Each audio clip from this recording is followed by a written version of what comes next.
सदर मुमलिकत आसिफ अली जरदारी, वज़ीर आज़म शहबाज शरीफ, वफाकी वज़ीर दाखिला मोहसिन नकवी, वज़ीर आला पंजाब मरियम नवाज और chairman Peoples Party Bilawal Bhutto Zardari समेत सियासी क़यादत ने मस्तोंग में सिक्योरिटी फोर्सेस पर हमले की शदीद अल्फाज में मजम्मत की।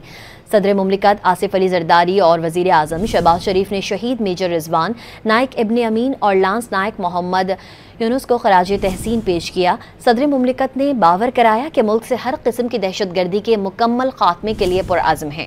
वज़ीर आज़म ने भरपूर जवाबी कार्रवाई में 4 दहशत गर्दों की हलाकत पर फोर्सेस को खराज तहसीन पेश किया। Chairman Peoples Party Bilawal Bhutto ने मस्तोंग में फोर्सेस की गाड़ी को निशाना बनाने की मजम्मत की। शहीद अहलकारों को खराज अकीदत पेश किया। शहदा के खानदानों से दिली ताज़ियत और यकजहती का इजहार किया।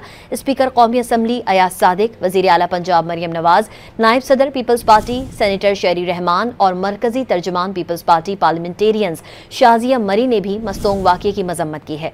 फोर्सेस की कुर्बानियों का भी भरपूर एतराफ़ किया गया।